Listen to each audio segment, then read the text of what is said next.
everyone and welcome to my channel after so long and this is gonna be my first vlog of 2023 और वो भी दिसंबर में।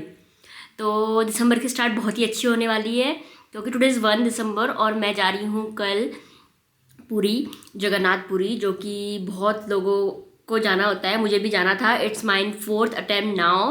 तो इस साल ही मैं 2 अटैम्प्ट कर चुकी हूँ। I have done my bookings वगैरह मार्च में और उस टाइम जाना नहीं हो पाया। Then I went to Mumbai at that time, तो मेरा वहाँ जाना नहीं हो पाया। I have to cancel all my tickets वगैरह। फिर मई जून I went to Orissa but मैं वहाँ नहीं जा पाई। और एक बार मैं 2020 में, यस इट वॉज इन 2022 मैं गई थी।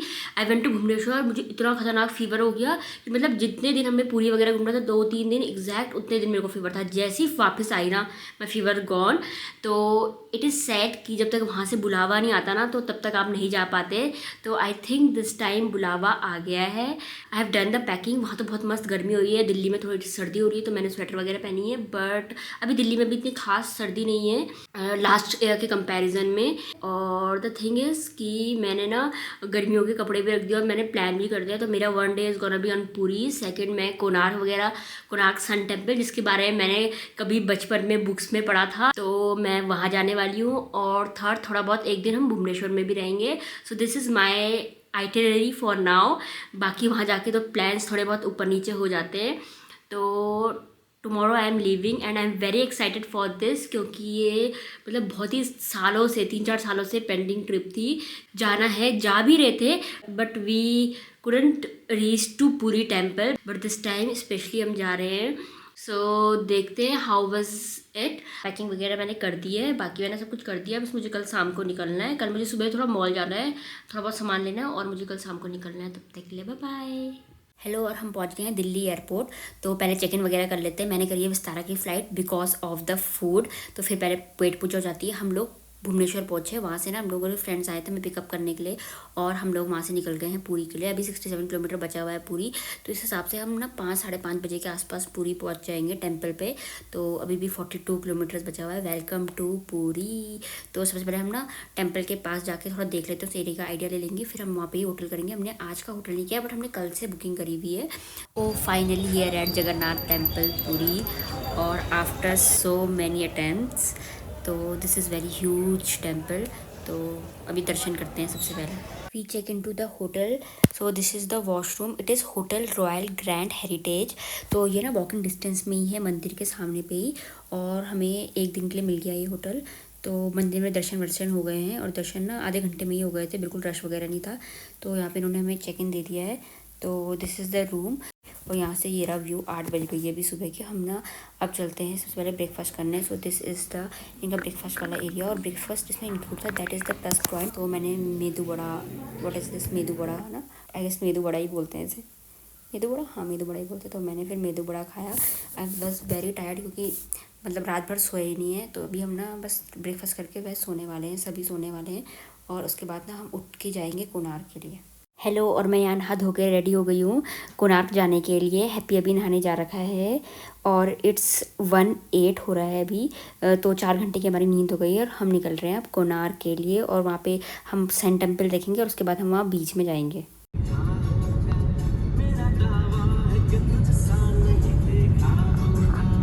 Konark is around 32 kilometres from Puri और इसमें हमें 1 घंटा लगेगा।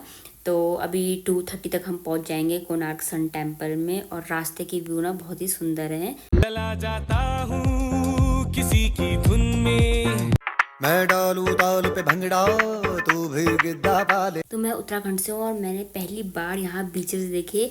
मैं आज तक अपनी लाइफ में कभी बीचेस नहीं देखे थे। तो this is the first time मैंने बीचेस देखे। ओह वाह, पहली बार देखा। और बीचेस देख के तो मुझे मज़ा ही आ गया। मेरा मन कर रहा था जहाँ मैं जा रही हूँ उसको छोड़ो और यहाँ पे गाड़ी रोको और यहीं बीच में कूद पड़ो।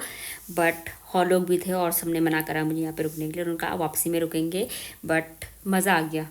और अभी हम निकल गए हैं कोणार्क के लिए। बस हमारा थोड़ा सा ही बचा हुआ है Konark. And here we finally reached Konark sun temple. और यहाँ ना एंट्री में दोनों तरफ मस्त शॉप्स लगी हुई हैं और यहाँ पे ना यहाँ के हैंडीक्राफ्ट की चीज़ें मिल रही है, बैग्स, मैट्स वगैरह, सोवेनियर्स वगैरह। और ना इन्होंने स्टोन वगैरह से भी बहुत सारी चीज़ें बना रखी है।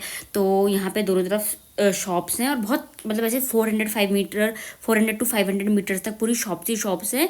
और उसके बाद अंदर मेन टेम्पल की एंट्री है। और ये दिख गया हमें पहला व्यू कोणार्क सन टेम्पल का। और यहाँ पर टिकट काउंटर है, तो यहाँ पे एडल्ट के लिए इट्स फॉर 40 रुपीज़, और कोई फॉरेनर है तो उसके लिए 600 रुपीज़, और चिल्ड्रंस बिलो 15 ईयर्स के लिए तो फ्री एंट्री है, बच्चों का फ़ायदा है यहाँ पे। और फिर हमने टिकट्स लिए और हम चले गए यहाँ। तो जिस हिसाब से गर्मी थी यहाँ पे और उस हिसाब से ना बहुत भीड़ थी। और this is the sun temple. अब इन्होंने ना अपनी ओडिया लैंग्वेज में भी लिखा था, हिंदी में भी लिखा था, इंग्लिश में भी लिखा था, ऐसा इन्होंने उसके बारे में सब पे लिखा था, कन्वीनियंट फॉर एवरी टूरिस्ट। तो उसके बाद this is the huge temple. और यहाँ पे ना ये फेमस इस चक्रास के लिए है। और मेन बात क्या है कि ये चक्रा जो है ना कोणार्क सन टेम्पल का, this is in the 10 rupees note. तो मैंने वैसा भी एक रिकॉर्ड किया था, बट मेरी ना कुछ क्लिप्स खो गई हैं, तो इसी से काम चला लो। और इट्स वेरी नाइस प्लेस। और यहाँ पे ना हमने बहुत सारी फ़ोटोज़ वीडियोज़ खींची। उसके बाद हम गए वहाँ पे कोणार्क के बगल में एक आर्ट गैलरी थी, जहाँ पे ना ये लोग सैंड से कुछ आर्ट क्राफ्ट कर रहे थे, मतलब सैंड से कुछ ना कुछ बना रहे थे। तो ये यहाँ पे कुछ लगा हुआ था, मतलब लाइक अ फेयर टाइप कुछ लगा हुआ था। यहाँ पे ना अलग अलग कंट्रीज़ के लोग आए थे और वो सैंड से ना स्ट्रक्चर क्रिएट कर रहे थे। तो this is the unique thing जो मैंने देखी, पहले बार देखी। तो यहाँ पे कुछ कॉम्पिटिशन टाइप होता था, इस वजह से यहाँ ना कोणार्क में बहुत ज़्यादा rush. This is basically a sand competition, और अलग अलग कंट्री के लोग बनाते हैं। उन्होंने बहुत अच्छा बना रखा था, ये USA वालों ने बना रखा था। तो वैसे ही ना सब अलग अलग कंट्री वाले बना रहे थे, और ये फिर कॉम्पिटिशन था इनका। तो इन्होंने बहुत प्यारा और बहुत सुंदर सुंदर सब कंट्रीज़ ने बना रखा था। और लोग ना सब लोग यहाँ के मतलब फ़ोटोज़ वगैरह खिंचा रहे थे। इन्होंने एलिफेंट बना रखा था श्रीलंका वालों ने, फिर किसी ने वेल्स बना रखी थी। तो सब लोगों ने अपने अपने डिज़ाइन बना रखे थे। तो ऐसा करके ऑस्ट्रेलिया वालों ने बना रखा था, फिर इंडिया वालों ने बना रखा था। मुझे ना इंडिया वालों का बहुत पसंद आया। इंडिया वालों ने मतलब उड़ीसा के ही बेसिकली लोगों ने बनाया था। और ये इन्होंने ना बहुत अच्छा सा यूज, इसमें उन्होंने टर्टल्स भी बना रखे थे, इन्होंने फिशेस भी बना रखे थे, और उन्होंने बीच में मतलब मस्त सा बुद्धा का स्ट्रक्चर बना रखा था विच रिप्रेजेंट पीस। तो मुझे बहुत अच्छा लगा। और साथ में इधर इको टूरिज्म भी लिखा हुआ था, तो ये मुझे बहुत सही लगा। उसके बाद हम लोग ना वहाँ बीच में आ गए, और बाय गॉड इतना मज़ा ना, मुझे लाइफ में मज़ा ही आ गया। उसके बाद फिर मैंने ना पूरा 1-2 घंटे तो मैं पानी से बाहर निकली ही नहीं। तो मैंने बहुत मस्त इंजॉय किया पानी में। 100 साल की जिंदगी इम्पोर्टेंट नहीं है, वो जिंदगी के 10 बरस भी जिए हैं तो कैसे जिए वो इम्पोर्टेंट है। आधा पानी में भीगने के बाद मैं आ गई साइड में, और यहाँ मैं रेत से खेलने लग गई। और साथ में ना बहुत सही प्यारा वाला सनसेट हो रहा था, तो मैंने सोचा कि पूरा सनसेट देख के ही जाऊँगी। तो बस मैं यहाँ पे बैठ के एंजॉय कर रही थी। और ये ना मैंने सोचा कि साथ साथ में कुछ वीडियोस भी बना लेती हूँ। और पहले तो मैंने रेत का पहाड़ बनाया, फिर मैं पता नहीं क्या तो मैं कर रही थी, बट मज़ा की है बहुत जो भी है। और फिर थोड़ी देर बाद मुझे रियलाइज़ हो गया कि लोग मुझे ही देख रहे थे, तो फिर मैंने कैमरा बंद कर दिया। और मस्त सनसेट जब पूरा हो गया, उसके बाद हमने यहाँ से पकोड़े और कॉफ़ी ली, और फिर हम रास्ते में चले गए। और 1 घंटे बाद हम पहुँच गए होटल में, और फिर हमने अपना डिनर किया और हम सो गए, क्योंकि हमें कल सुबह फिर जल्दी उठना है और हमें मंदिर के दर्शन करने। Hello good morning. और दिस द नेक्स्ट डे। और आज मैंने मस्त साड़ी पहनी है मंदिर में दर्शन करने के लिए। और यहाँ पे से आगे फ़ोन अलाउड नहीं, फ़ोन यहाँ पे हम सबमिट कर देंगे। तो हमने यहाँ पे थोड़ी सी फ़ोटोज़ वगैरह खींच ली, और मंदिर में मस्त दर्शन करने के बाद सुबह 1 घंटा उसके बाद हम लोग आ गए पानी में।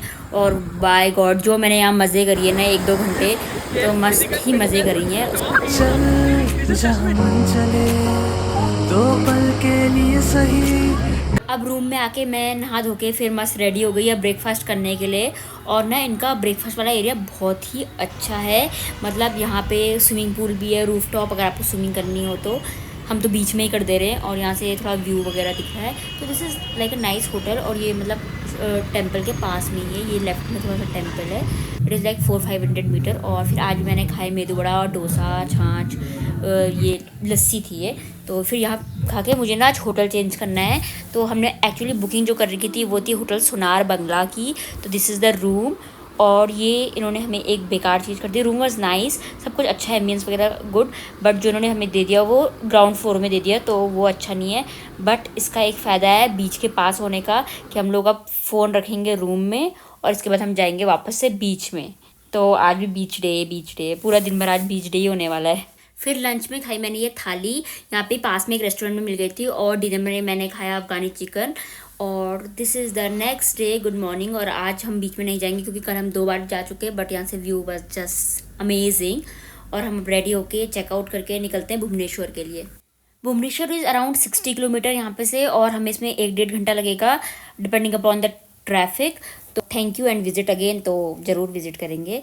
और ना मैंने यहाँ पे एक चीज़ देखी, तो मैंने देखा ये बस स्टैंड है, और इट्स लुक लाइक कोई मॉन्यूमेंट वगैरह हो, मुझे लगा आर्ट गैलरी वगैरह होगी, बट यहाँ का bus stand is like very different. So finally after 1 hour we are here at Lingaraj temple, जो कि भुवनेश्वर का बहुत फेमस टेम्पल है और उड़ीसा का it is like an ancient temple.